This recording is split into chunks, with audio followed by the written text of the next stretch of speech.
obviously we are disgusted by the act of the perpetrators themselves, but oftentimes is the people around them, whether it's a grocery store or the bus stop or wherever it is, to see that people around them are not doing anything about it, remaining silent. And I think as we have all learned that speaking up is so important in order to make sure that these type of issues are being not only addressed, that would also serve as a deterrent so that that these instances are even get escalated or promoted by others. So I think it's so important to have that. And so I'm so glad that you're taking a nice, beautiful Saturday afternoon today to take this bystander training that's been offered through our friends at the Council for Islamic Relations. Um, and CAIR has been a very important partner of our community for a long time, representing Muslims issues in not only the Bay Area, but it's a national organization. And we certainly have partnered with them. I'm so glad that they're helping with ALF to jointly produce this training program. As we have all known, the a type of hate incidents against the Muslim community has been a long time going on since 9/11, and this is certainly nothing new, and there's so much more evidence of that they've been able to gather with their experiences. And I think we share that with all of us today with the AAPI hate. As I told people, we have to A, stand together, and B, is hate against one is hate against all. So I want to make sure that we are definitely in solidarity, working together to counter these rhetoric and these type of issues. And really, ultimately, it's education to everybody of what we can do in our own individual capacity. And so anyway, so I think I just want to use that as a quick opening, and I'll just pass it to Hien if there's anything else you want to add on to it before we start the training. Go ahead, Hien. Thank you, Otto. Welcome, everybody. On behalf of the API Caucus, we want to welcome you. We also wanted to let you know that this workshop is actually co-sponsored with the Black Caucus as well as the Latino Latinx La Comunidad Caucus. And so we are very grateful for CAIR to allow us this opportunity to really learn and become good citizens, to be able to do the things that we need to do to prevent the violence against all of our community members. I am grateful for all of you that are here, and I'm grateful for Courtney Mangus, who's going to lead us in this amazing workshop. And so I'm just going to stop here and let everybody begin this conversation. Thank you. Courtney, I'm sorry, this is now yours for all. Thank you, and thank you, everyone, for being here. I am going to go ahead and share my screen. And welcome to today's Bystander Intervention Training. My name is Courtney, as has been said, and I am with the Council on American Islamic Relations. I want to first give thanks to and recognition to the Montgomery County Civil Rights Coalition for creating the original Bystander Intervention Training. We used that and eventually revised it for our community and based on our experiences. And so I just want to give a shout out to them first. Also, I want to hear from all of you how many of you are already familiar with CAIR. You can just drop in the chat if you are or you aren't. I'd love to hear from all of you. And for those of you that are less familiar with CAIR, or this is your first time encountering CAIR, I want to start by saying CAIR stands for the Council on American Islamic Relations, and our office is in the San Francisco Bay Area. We are a nonprofit grassroots civil rights and advocacy group. We're the largest civil liberties group with over 30 offices nationwide. And our office in the San Francisco Bay Area is specifically the oldest CAIR office, second only to the national office. And since 1994, we've worked to uphold the rights of American Muslims and all Americans and to foster a better understanding of the Islamic faith followers and help to find avenues for Muslims to more actively participate in broader society. The core of our work is that we provide free, confidential, and culturally competent legal assistance to people who are discriminated against because they're Muslim or perceived to be Muslim. We've also recently launched an immigrant rights program to make immigration legal services more accessible. We also do advocacy, workshops and trainings like these, and youth empowerment programs. So we're really proud of the work that we do at CAIR, but it's important to recognize why we have to do this work at all and why I know many of you have to do the work that you're doing. And that's because there are overarching structural aspects to the way that society is organized and operates that oppresses and exploits various groups and classes of people. And these structural aspects are deeply rooted in the history of America and manifest themselves in racism, classism, patriarchy, homophobia, xenophobia, and other forms of bigotry. And of course, we've seen this form, we've specifically seen this rise in anti-Asian hate crimes since the pandemic. And throughout the last few years, we've seen a rise in hate crimes and hate incidents in various communities. Now, while CAIR's work is specifically centered on empowering American Muslims, this is an intersectional issue, right? Hate crimes and hate incidents are happening to all marginalized communities. So it's really something that we all have to work together to fix. Now, again, because these are deeply rooted structural issues, it's necessary that all of us are involved in larger, longer term struggles for justice and social change. Obviously, this cannot be an end-all be-all solution. This is an emergency response option to deal with a hate crime or hate incident, but it's not going to create longer structural change. Now, I want to just bring this a little bit closer to everyone's personal experiences and ask you all if you can put in the chat, maybe just like a +1 if you have. I want to hear from all of you. How many of you have experienced, witnessed, or heard about a hate crime or hate incident occurring in your community over the past few months? And you can just put, sort of a +1 or something. I think we do have a hand raised. So Alexa, if you're raising your hand to share about this, I would love to hear from somebody in the audience if you want to share about a situation that you've experienced, witnessed, or heard about, if you'd like to share. Yes, hi there, Courtney. Thank you again for holding this. My name is Janice Soriano Ramos. I'm very new to this group. I'm not officially part of ALF, but I want to express thanks to Melissa Cereza for inviting me to this group. So thanks everyone for being so welcoming. As unfortunate as it is, I work for VTA, and something that recently had come up that I was not aware of until maybe late March or so. I believe the incident happened in early March. An Asian American woman was attacked at San Jose Diridon Station, and it was clearly an act of violence. And for me to have not heard about that incident early on was very, striking for me.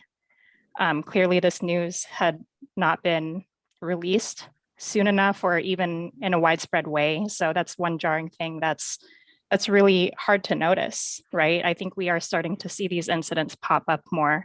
But when I heard about that incident, it really struck home with me because I, once was a daily commuter.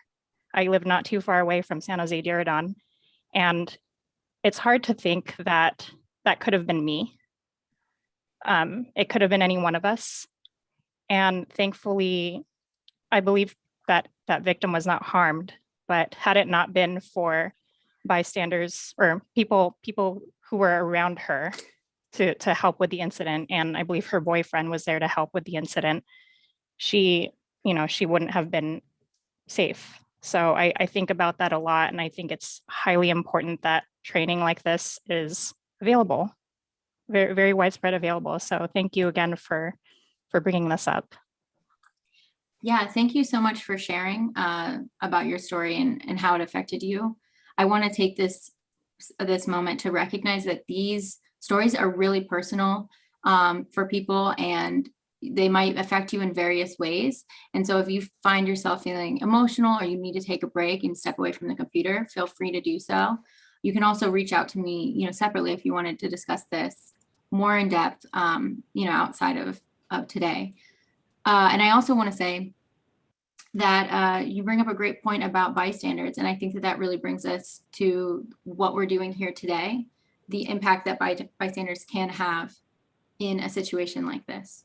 So looking at what we're going to be doing today, The goal for today is for all of you to be able to feel prepared for what to do when you witness something like this happening, like a hate crime or hate incident, and to practice putting those principles into action so you can think through what it might actually be like to engage in nonviolent de-escalation in a variety of real life situations.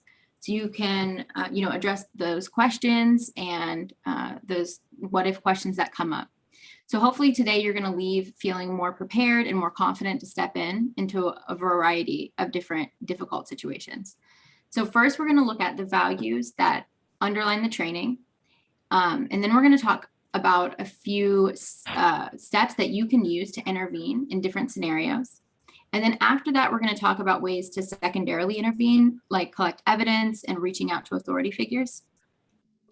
And then we'll do some breakout rooms and discuss what this might look like in a variety of real life situations. And lastly, before we jump into the values, I just want to say that this training is not going to teach you how to deal with situations of immediate physical danger. So if a situation becomes dangerous, our recommendation is to leave as quickly as possible with as many people as possible.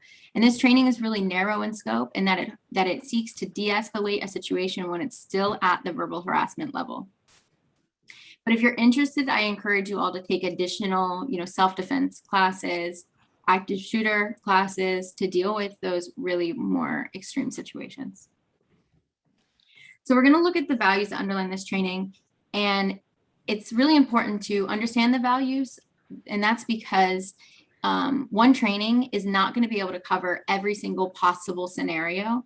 And in the heat of the moment, it might be difficult for you to remember every single little detail of the steps that we're going to talk about. But you can use your own critical thinking guided by these values, and you should be able to stay on track with your intervention and meet the goal of the intervention. So the values that underline this training are safety, support, and solidarity. And looking at safety first, we believe that de-escalation is the safest way to respond. And that's because there are many unknown factors involved when dealing with a hate crime or a hate incident, and you don't know what a stranger is capable of doing. Secondly, be aware of how your intervention affects everyone's safety. So throughout this training, we're going to discuss various choices that you can make. And it's really important to always think about what the repercussions of those decisions are. And then lastly, under safety, practicing helps us get past our hesitation so we can step up when necessary. So you might not be able to practice this out as though it's in real life through this virtual training, but I encourage you to take the scenarios that we cover in our breakout rooms and practice them in person with the people that are around you, because practicing helps build that muscle memory so that you do feel comfortable to step in. Our second value that underlines this training is support. And essentially, we are there to support what the targeted person wants. And this means that we provide options for the targeted person and we act according to their wishes. We ask the targeted person if they want our help, we ask how we can best help them, and we ask before we touch them. So consent is essential in all things, but especially when intervening to assist a targeted person, it's really important to check in and make sure that they're comfortable with the decisions you're making. And then lastly, under support, we want to shift the focus of the situation to the targeted person by only interacting with them as much as possible and by ignoring the attacker. We do this for two reasons. One, because it's more effective, and because we believe that the targeted person deserves our attention more than the attacker. Okay, and our last value that underlines this training is solidarity. So we believe that nonviolence is the most courageous way to respond. It's easy to lash out, but it's really difficult to hold in your emotions and act from a principled place. And you may not feel like you can do this yet, but hopefully this training is going to help you get there. Secondly, we are there in solidarity with the targeted person, not as their savior.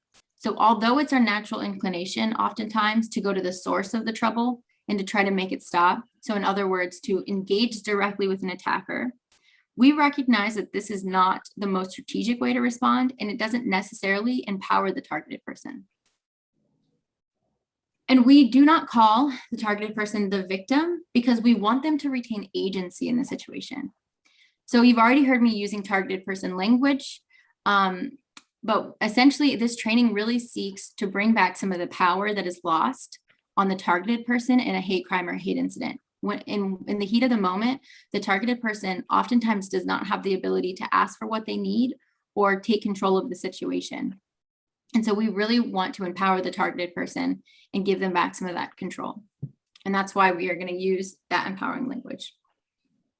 Now, I just want to pause for a second to see if there's any questions about the steps before we move on to, about the values before we move on to the steps. So if you have a question, you can either type it in the chat or maybe just like raise your hand so we can unmute if you have a question about the values. Okay, I see none. So we're gonna go on to the steps that underline this training. So as we're looking at the steps, we're going to look at this cartoon that you see on the screen. It was popular many years back on Facebook. I think it went viral. And it was made by a French cartoonist named Meryl. And it kind of, it kind of illustrates visually a lot of the steps that we're going to be talking about in our training. So it's going to be a useful aid. Okay, so the first step that you're going to do when intervening as a bystander is assess the situation. So you can see in the picture that the bystander is looking and observing. So when you're assessing the situation, it's really important to be ready to intervene. And this means making sure that you're mentally and emotionally prepared to enter the situation. So if you feel like you're not going to be able to remain calm for whatever reason, maybe you've had a bad day, maybe you know that this is just not the best situation for you to enter into, that's a good time to check in with yourself and decide, maybe I'm not the best person to step in and intervene. Secondly, be aware of what's happening. So this means just being able to, see and hear what's happening around you so that you will be able to, notice that a hate crime or hate incident is happening. So that means, observing your scene, having, not having both headsets in and looking around. And once you see a hate crime or a hate incident occurring, the next thing that you're going to do, which isn't going to be in the cartoon, is get others involved. And so we do this in order to beat the bystander effect. Does anyone know what the bystander effect is and want to share?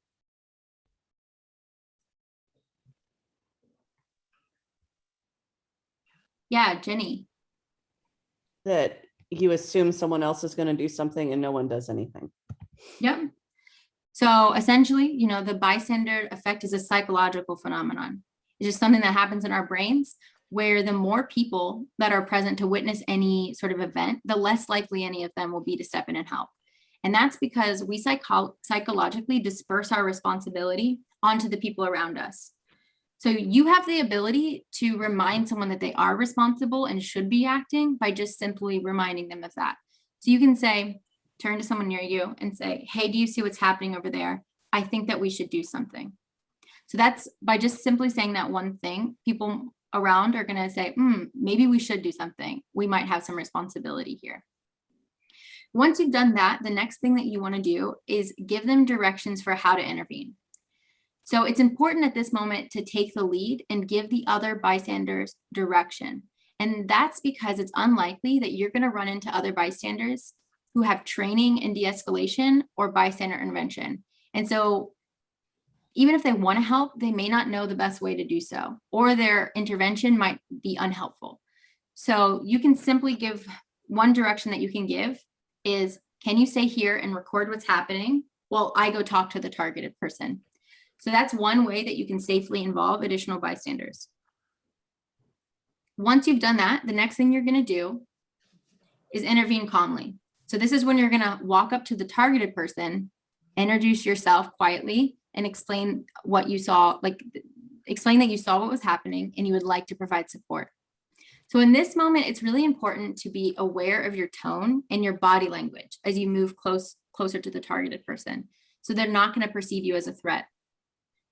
And it's really best to come in at eye level with a calm tone and to introduce yourself in a straightforward way and say something like, hello, my name's Courtney. I saw what was happening and I would like to provide support.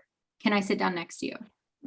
So in just 2 sentences, I've said who I am, what my intentions are, and I've asked them permission to join them. And I think it's really best to be straightforward in that way, rather than coming up with a reason like, oh, don't I know you from the library, when you don't know them. Because I've seen some trainings do that, but in the heat of the moment, it's more likely to confuse them, and they're not going to understand what your real intention is in that moment. So it's helpful to just say what your intention is right from the beginning. Now, it's important to ask for permission before doing anything. So if the person says that they're fine and they don't want your support, you can move back, but monitor the situation. So if I ask them, hey, my name's Courtney, I saw what was happening and I want to provide support. Can I sit down next to you? And they say, no, I'd actually like to be left alone. You don't want to, you want to honor their decision, but you don't need to completely check out of the situation. Let's say it's on a bus, like in the cartoon, I might go to another seat and say, okay, I understand. I'll be over there in case you change your mind. And so I might go to another seat and just continue to monitor the situation. I might decide to check in again if the situation needs to escalate, or I might take a video. But most likely the person's going to, welcome any support in that moment. And the next thing that you're going to do is ignore the attacker and continue to talk to the targeted person, really about anything. And you're going to continue to ignore the attacker, even if they escalate verbally. Okay, we believe that ignoring the attacker has the greatest chance of de-escalating the situation. But I want to note that this isn't guaranteed. So we all know that sometimes people come into a situation with an intent to do harm, and nothing you're going to do is going to dissuade them from that. However, most hate crimes and hate incidents start as verbal harassment when they are still, in the heat of the moment that someone walks into a situation, sees something they don't like, and starts responding to it. Then they continue to escalate. Usually they're confronted. Their escalation can become violent. So what we want to do is de-escalate it at the level of verbal harassment. If the attacker does not de-escalate quickly, this is when you need to think of alternative solutions. So to keep in mind what escalation and de-escalation might look like in real life. So if we're ignoring the attacker, let's say this bystander is ignoring the attacker, talking to the targeted person, most likely that's going to make the targeted person feel iced out. They're going to feel isolated. They're going to feel ignored. No one's speaking to them, giving them the energy that they're seeking. And it's more likely to make them de-escalate. Signs of de-escalation is essentially moving further away. Your voice gets softer. You're speaking less frequently. So it's not going to happen right away. It might fizzle out. What escalation looks like is getting closer, getting louder, speaking more frequently. And if someone touches the physical barrier, where like they make physical contact of any point, that's an escalation. So if you see any of those sort of signs of escalation despite ignoring the attacker, that's a great time to make sure you're aware of the attacker's location and exit route so that you can plan an escape. So at this point, you make sure that you're, where those exit routes are. And you want to ask the targeted person at this point if they'd like to leave the scene if the attacker continues to escalate. So I might say, hey, I don't think that this is going to calm down. Would you be okay to move to another seat or get off this bus and get on another one? So that's one way that I'm going to check in with the targeted person and see if they'd be comfortable to move to a safer location. Again, going back to that value of safety. Now, hopefully either the attacker has left and de-escalated or you've left the scene and gone to a safer location. The next thing you're going to do is to continue to support the targeted person. So after the attacker leaves, continue speaking with the targeted person. You don't want to just say, oh, okay, you're good now. Have a nice day. Let them know that they can report this incident. So this is a good time to let them know about those options. CAIR and the ACLU both have incident report forms. Stop AAPI Hate also, I think, has an incident report form specifically for anti-Asian incidents. So look into those. And then this is also a great time to make sure that to see if they might want help finding additional mental health resources or counseling. And then most importantly, make sure they get to their next destination safely. So you might offer to walk with them or get them transportation. All right, so to quickly go over it again, you are assessing the situation, which means you're mentally and emotionally prepared to enter in a situation, and you're scanning your scene. Once you notice a hate crime or hate incident is occurring, you're going to get others involved. You're going to turn to someone near you and say, hey, do you see what's happening over there? I think that we should do something. Can you take a video while I go talk to the targeted person? And you want to do that quickly. Then you're going to go up to the targeted person and say, hello, my name's Courtney. I saw what was happening and I want to provide support. Is it okay if I sit down next to you? And if they say yes, I'm just going to keep talking to them. You know, how are you doing today? Oh, the weather, whatever. And then the attacker will de-escalate, hopefully. And then if not, I'm going to check in and see if the targeted person is comfortable to leave the scene. And then you continue to support the targeted person. I'm going to pause just once more to see if there's any questions about the steps.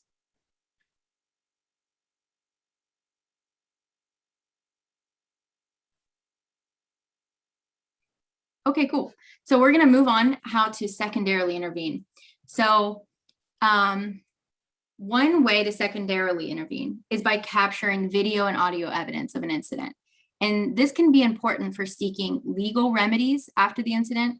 And it can be something that you can do if it's difficult or impossible for you to get to the targeted person, or you can ask someone else to do it while you speak with the targeted person. So really quickly, this is not a Know Your Rights training, but I do want to cover quickly the legality of collecting evidence in public.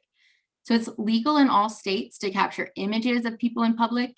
In many states, it is illegal to record someone speaking in public without their express permission. So you should be aware of the laws that are in your state, but I'll go over California. I think that's most of us or all of us. If you're a resident of California, it is illegal to record someone without their consent if they have a reasonable expectation of privacy. So if I'm sitting right next to someone on a bus and I'm just having a one-on-one conversation at, you know, normal volume, a reasonable person would see that as a private conversation and you wouldn't be able to record that. But if I was screaming at someone from across the bus and everyone can hear, a reasonable person is not going to see that as a private conversation. So that person's essentially waived their expectation of privacy. So another thing to keep in mind when it comes to recording a scene, sometimes recording the scene might bring a bad situation to a rapid end. Perhaps the attacker is afraid of being caught on camera, and by recording them, you might encourage them to stop. But you might also risk escalating the situation if the attacker doesn't want that evidence of their behavior caught on camera, and it causes them to try to grab the phone or stop the recording. So this is another point where it's really important to think about the safety of your decisions and consider the repercussions of the decisions you make. So always monitor the situation when you're recording.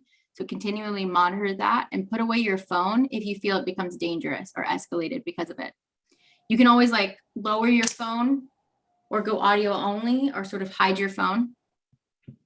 Another thing I'll say about taking video and avoiding escalation is that if you're up in the attacker's face, so this is my camera and all of you are the attacker, and I'm this close to the attacker, even if I'm not looking at them and I'm ignoring the attacker, I'm essentially passively aggressively engaging with the attacker and saying to them, I caught you, we have you on camera.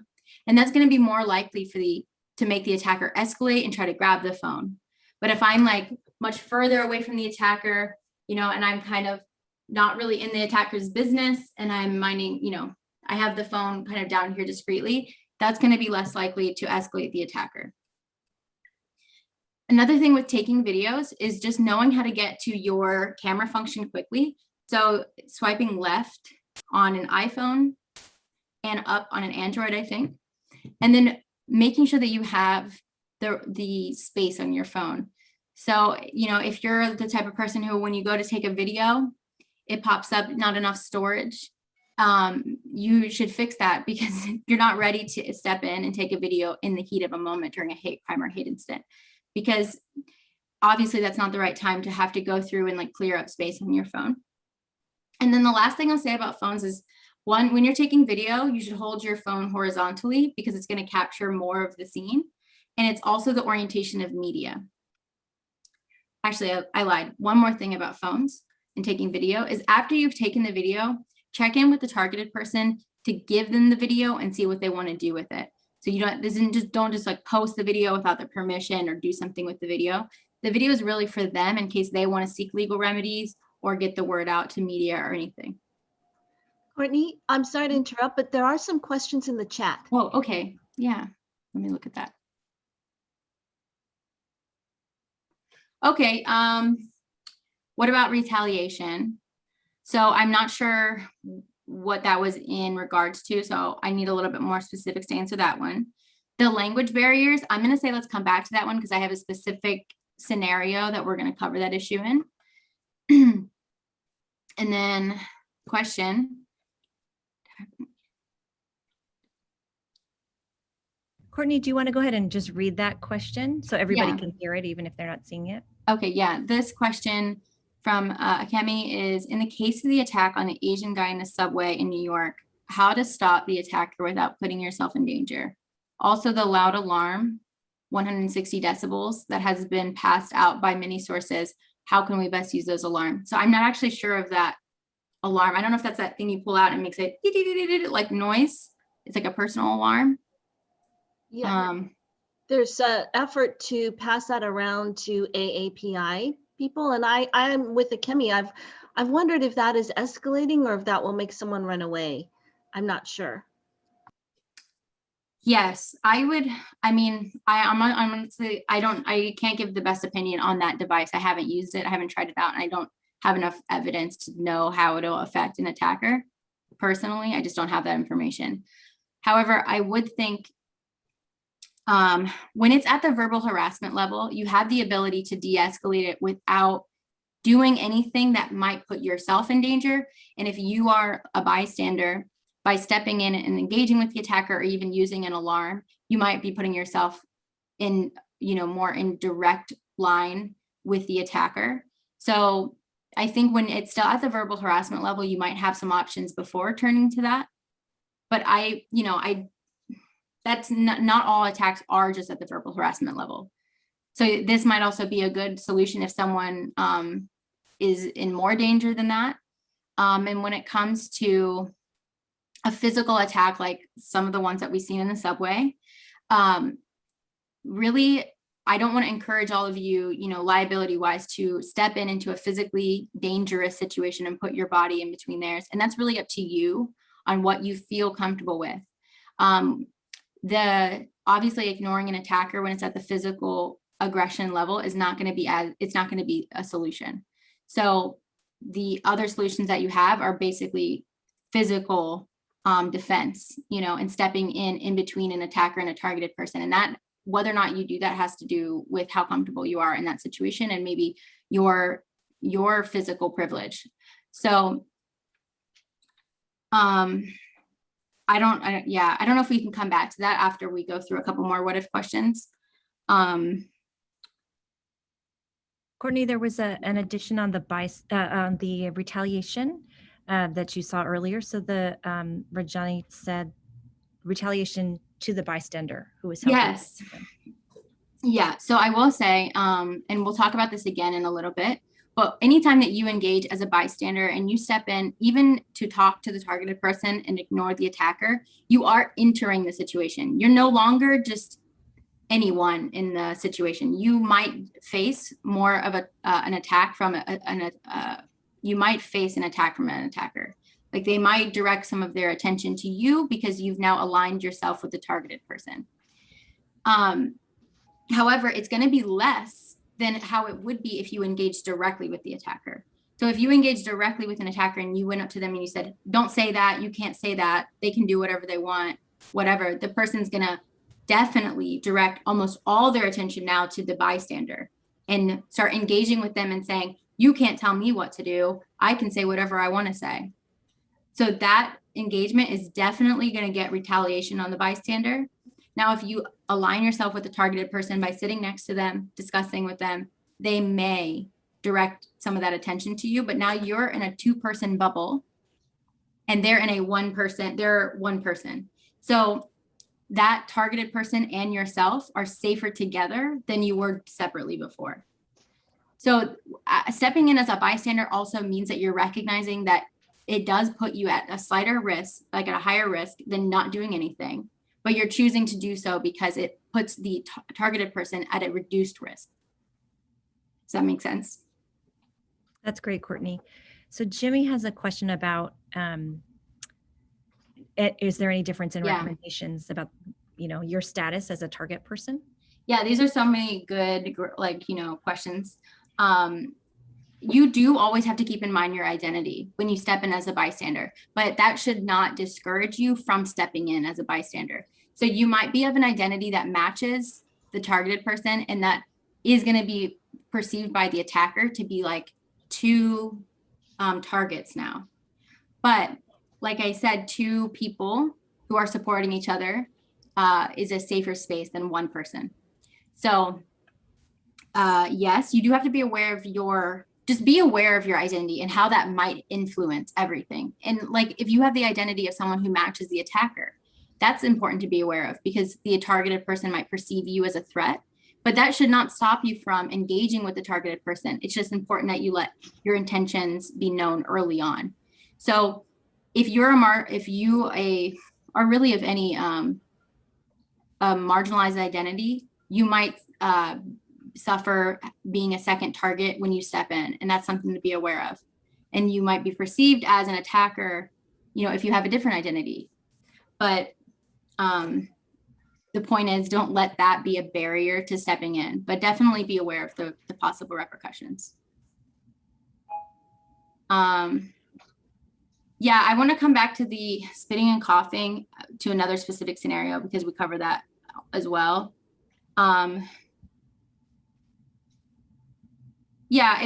Okay, so when it comes to posting, that's a very specific question. I would say don't only post to Facebook or something, because sometimes when people go Facebook Live, Facebook is an entity in its own, and it can choose to keep that material up or down. So if you go Facebook Live and Facebook decides to delete that content, it's gone. So it's best to make sure that it's backed up somewhere safer, like a Dropbox or something. But I wouldn't say don't post on Facebook without the permission of the targeted person. But if they want it shared, then I would just say follow their lead, I think, on how it should be shared, and work with them on that. I think we might come back to a few of these questions in a little bit, so I'm going to just move us on for now. And I want to go over a couple more what if questions that we often get asked. So one of them is, should we call the police? And in general, we advise people to not immediately call the police unless the situation has become physically violent. And this is because there are many people who see the presence of police as a risk of escalation in and of itself. And this can be because they're undocumented and they fear arrest, or can be because their community's experience with the police has been disrespectful or dangerous. And we also recognize that there's a strong element of privilege on the basis of race, class, gender identity, and ability status, and feeling free to call the police into a situation. We also logically know that if a situation didn't previously involve a firearm, by calling the police, we've brought a firearm into the situation, which decreases the chance of de-escalation. But remember, the key point here is that we are there to support what the targeted person wants. So that means that if you think that police intervention might be useful, ask the targeted person if they think police intervention could be useful, and follow that person's lead. Another question we often get asked is, what if the situation involves police misconduct? And again, this is not, this training is not about police misconduct, and it's not a know your rights training, but I just will quickly talk about this. It's always legal to record the actions of the police, and they can't ask you to stop recording, delete your recording, or hand over your phone, as long as you're not interfering and it's in a public space. So, however, if you are in a situation where you do, observe these kind of interactions, it's helpful to have the Mobile Justice ACLU app, because it allows you straight on the app to take a video, and it live streams that video to the ACLU. So if for whatever reason your phone is dropped, taken, broken, whatever, the video footage will already be in the ACLU's hands. And this is specifically with police misconduct. Yeah, so with that, I want to circle back on a couple of the things that we mentioned here in the example scenario. So normally in a real life training, we would practice out that scenario that takes place on the bus. And I will say a couple of things that I've observed in many trainings of watching people role play this out, play the targeted person, play the attacker, and play the bystander, is that I think it's really helpful for each of you to role play at some point what it's like to be the attacker. And that's because once you've role played this in a real life situation and you've played the attacker, you can feel how effective being ignored can be for de-escalation. Because if you role play this and you continue to try to attack when you're being ignored in a public setting, it's very isolating. It makes you feel socially awkward. And we do this in the live trainings, in the in-person trainings, and we ask people how it felt for them. And when we do it the first time, where the targeted person, where the bystander engages directly with the attacker directs their attention to the bystander, just as we mentioned before. Every time the attacker then turns their attention to the bystander, and starts engaging with them. And the bystander then tries to argue with the attacker and change their mind. And the attacker says like, no, it's my business. I can do what I want. You can't tell me what to do. The bystander says, well, it's wrong. You should do this or that. And the attacker says, no, you can't, whatever. It just keeps going on like that with no end in sight. And then we check in with the targeted person and the bystander and the attacker, and we ask them how it felt. And the attackers report feeling more escalated in that moment, that even if they don't even feel that way because they're role playing an attacker, they're not actually racist or whatever that's bringing up in the moment, they still feel more escalated. The bystanders report feeling like they're in danger because now they've entered into this conflict and they don't know how to get out.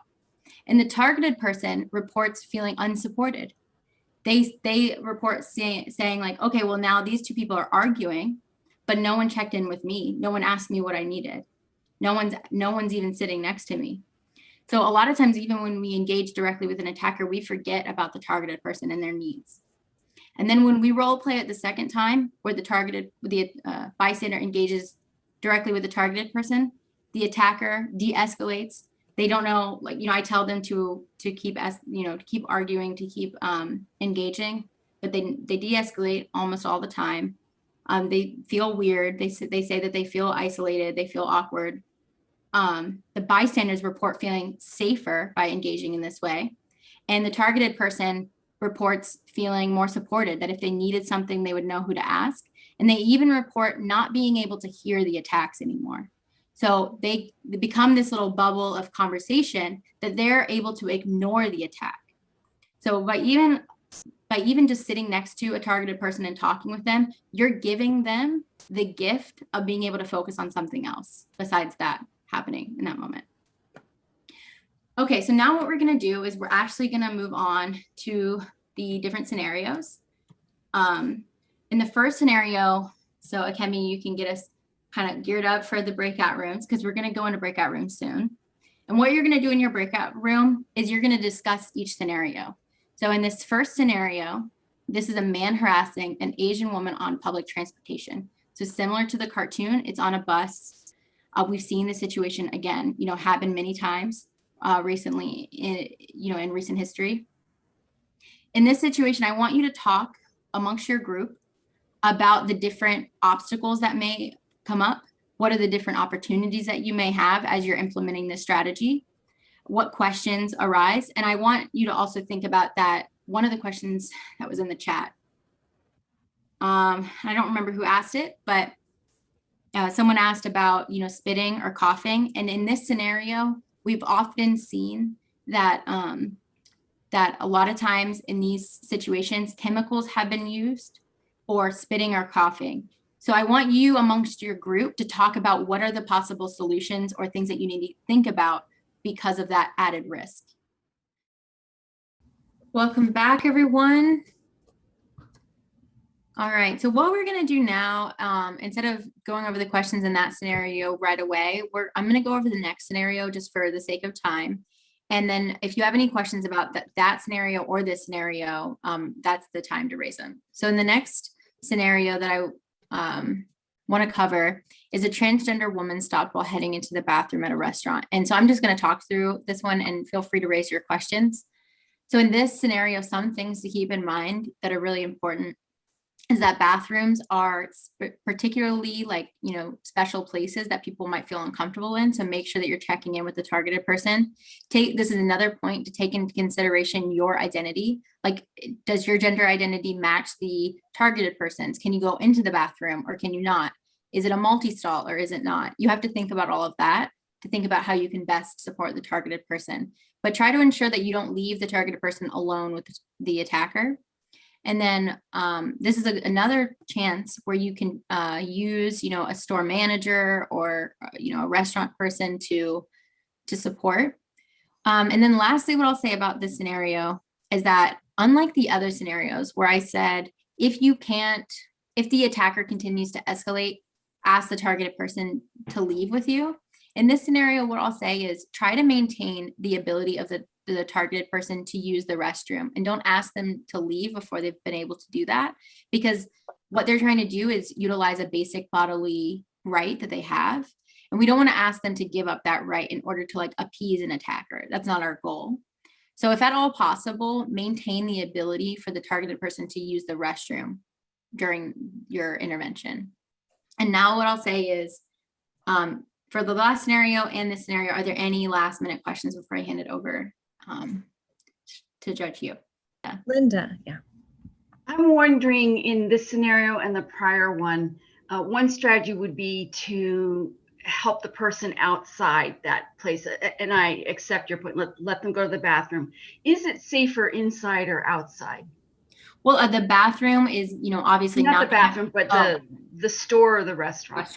So that might just depend on the situation. The store managers might be supportive. They might be able to help de-escalate the situation or remove the attacker. But on the other hand, they might not be. They might be on the side of the attacker and not support the targeted person using the restroom, for example. So you have to be really prepared for any of those possibilities. Jimmy. Thanks. Can you go over what's legal and what's not legal in this situation? If it's a patron of the restaurant, what's the rule? What are the rules? And what if it's the owner of the restaurant? What are the rules? If the attacker is the owner of the restaurant, for example? Yeah. Yeah, I actually am not an expert on the legality of the restrooms, but I think, no, I don't even want to say it because I don't want to be wrong. I don't want to say it, but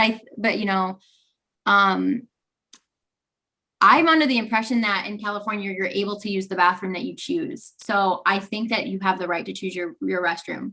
I might not be right about that, but if someone can correct me, that would be really helpful.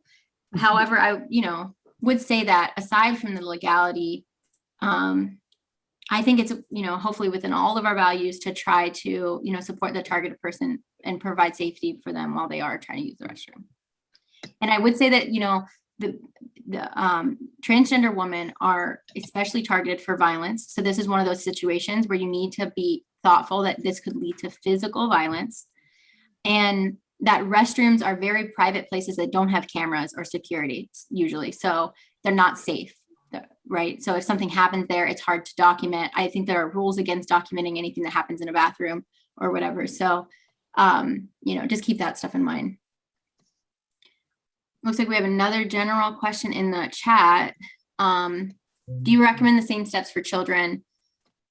My son just asked what to do if he sees some of these things happening at school. I will likely follow up with anti-bullying training that's more age appropriate. Yeah, I would say I recommend you can use this if the child is being targeted, right? You can still utilize this if the child is being targeted, but you have to add in a couple of considerations.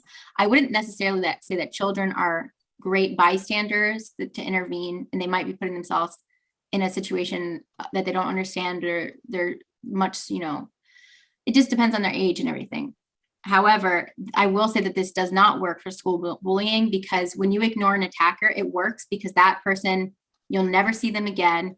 They feel isolated in that moment. But at schools, that bullying happens day after day, and it happens from people who know you, and you're not going to be able to just end it by ignoring them. So it does require a program. The last thing I'll say about scenario 3, and I just want to hit this point home because we didn't talk about the language barrier in depth, but if you have a language barrier, don't let that be the barrier to intervening. So you can use, you might be able to find someone that can translate. You might have a Google Translate or something like that. The store clerk might be able to translate. But even if you have none of that and you can't speak the same language as the targeted person, by simply going up to them and standing next to them and trying to speak to them in a supportive, calm, nurturing way is going to provide support to them that's better than nothing. And you can communicate that you're there in support with them with eye contact, with nodding, a hand over the heart. And you can communicate in a really simple terms, and they're probably going to get that you're there in support. So don't let it stop you from engaging. And I think with that, I'll give it back to Akemi too, because I don't want to take over any more time. But thank you so much for having me. If you have any other questions, feel free to email me. Thank you so much. And actually, thank you, Courtney. And Erica is going to take us home. Okay, so thank you so much to Courtney and ALF, the AAPI Caucus, Black at ALF, La Comunidad for Justice, Equity, and Inclusion. Courtney will have a survey to send out. But what I wanted to just say in the last few seconds is I'm 61 years old, and I have had a lot of different horrible, hateful things said to me while I was in school, on the BART, waiting at the Wells Fargo bank line, walking down the street at the airport. And I have never pushed back. And there have always been other people around, and not once in the 61 years has anyone ever said or done anything. And I always felt alone, and as an AAPI, even more invisible than normal. So I just so value Courtney and this training and ALF giving us the space to do that, because during the breakout room, it felt so good to have somebody come and be the bystander. So thank you so much for being here. There's a lot more for us to do, but we're starting out in a really great place, and we're all together. So thank you so much. And thank you to amazing Akemi for getting all of this together. And thank you so much, Courtney. Have a good rest of the weekend. Thank you. Thank you, Erica. Thank you so much, Courtney. Thanks, everyone. Thanks so much. Take care. Thank you.